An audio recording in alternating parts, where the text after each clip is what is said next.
Centuries ago, on the windswept shores of the Carolina coast, waves crashed against the sands of Roanoke Island.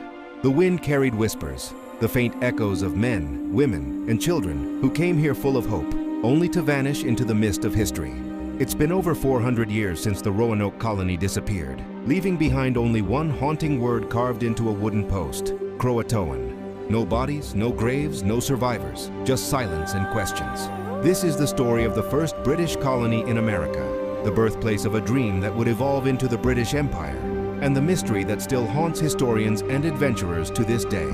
Welcome to Imperial Footprints, where we uncover the forgotten tales that shaped the empires of the world. It was the late 1500s. England, under the reign of Queen Elizabeth I, was a restless island nation watching the world grow rich around it. Spain ruled the seas, its galleons overflowing with gold from the New World. Portugal held the East Indies in its iron grip. England, poor and ambitious, was still finding its place among giants. Yet one man, Sir Walter Raleigh, dreamed of something greater, a British presence across the Atlantic, a new world where England could plant its flag, trade, and rival the Spanish Empire. In 1584, Queen Elizabeth granted Raleigh a royal charter to establish colonies in remote, heathen, and barbarous lands. Those words ignited the first spark of the British Empire. Two ships sailed under Philip Amadas and Arthur Barlow, and after months at sea, they found an island off the coast of what is now North Carolina. It was lush, fertile, and filled with promise. They called it Roanoke. In 1585, Raleigh sent 108 men to establish England's first settlement. Soldiers, craftsmen, and adventurers led by Ralph Lane, a man both ambitious and hot-tempered. But paradise soon turned to prison. Food was scarce, tempers ran high, and misunderstandings with the local CROATOAN tribe turned violent. The colonists, hungry and desperate, struggled to survive. When the famous privateer Sir Francis Drake stopped by after raiding Spanish ports in the Caribbean, he found the settlers on the brink of collapse. They begged to leave, and Drake agreed to take them home. When their ship vanished over the horizon, Roanoke fell silent once more. But the dream of empire did not die. Raleigh remained determined. The next expedition, he decided, would bring families, not just soldiers. This time, they would build a true colony. In 1587, John White, an artist and mapmaker, was chosen to lead the new group of settlers. Among them was his daughter, Eleanor Dare, heavily pregnant with her first child. The colonists set sail aboard the ship Lion, bound for Chesapeake Bay.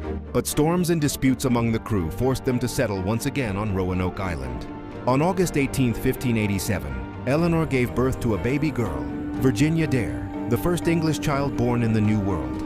For a brief moment, hope was alive again, yet survival was harder than they imagined. Food supplies dwindled, and tensions with nearby tribes grew. The colonists pleaded with John White to return to England for help. Reluctantly, he agreed, promising his family he would come back quickly with fresh supplies. But fate had other plans. As White sailed for England, war erupted between England and Spain. The Spanish Armada threatened invasion, and every English ship was needed for defense. White begged for passage back to his colony, but his pleas were denied. For 3 long years, the settlers of Roanoke waited, watching the horizon for sails that never appeared. The wind howled through their fragile homes, their crops failed, and hunger gnawed at their spirits. Mothers comforted children, men hunted in vain, and hope slowly turned to despair. When the time came for White's return in 1590, the colony was a ghost. When John White finally set foot on Roanoke Island, he expected to see life, smoke rising from fires, laughter of children, the warmth of homecoming. Instead, he found only emptiness. The houses were dismantled, the fort deserted. No sign of struggle, no sign of life. Then, on a weathered post, White discovered a single word carved deep into the wood: CROATOAN. Nearby, another carving simply read CRO. It was the only clue. White believed it meant the colonists had relocated to CROATOAN Island, today known as Hatteras, where friendly natives lived. But before he could investigate, a storm battered his ship, forcing him to turn back to England. He never saw his daughter or granddaughter again.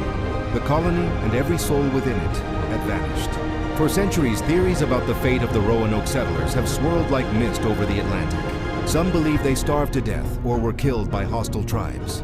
Others suggest they fled inland and merged with local Native American communities, adopting new customs and languages. Archaeologists have uncovered English pottery fragments, tools, and weapon parts miles from the original site, hinting that survivors may have scattered across the region. The most enduring theory is that the colonists joined the CROATOAN tribe, intermarrying and disappearing into history.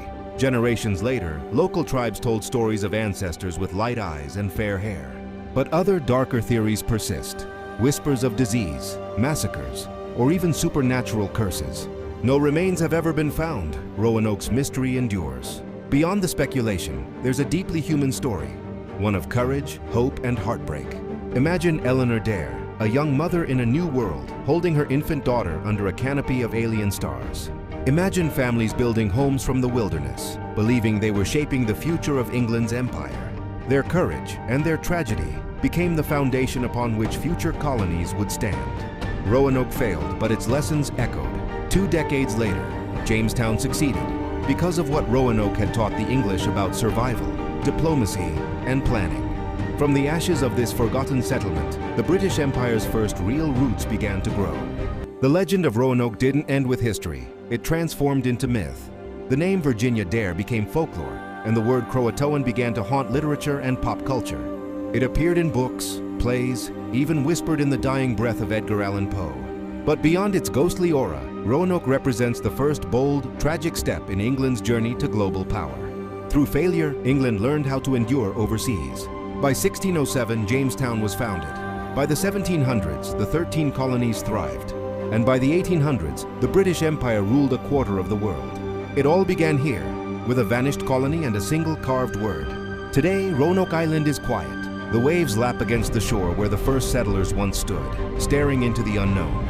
If you walk the island at dusk, you can almost hear their voices, laughter carried by the wind, a lullaby fading into the sea, the faint cry of Virginia Dare lost to time. The Lost Colony is more than a mystery. It is a reflection of human ambition and endurance. It reminds us that empire was not born in triumph, but in failure.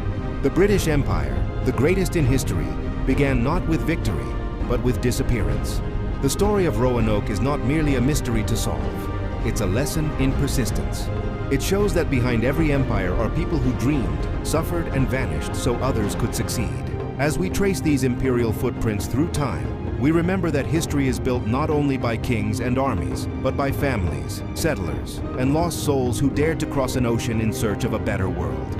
Their story remains unfinished, their voices still whispering through the trees and tides of Roanoke. This was the first British colony, the one that vanished, yet sparked an empire. Thank you for watching Imperial Footprints. Don't forget to like, subscribe, and follow as we uncover more tales of ambition, conquest, and mystery from the rise of the British Empire. Until next time, follow the footprints of history.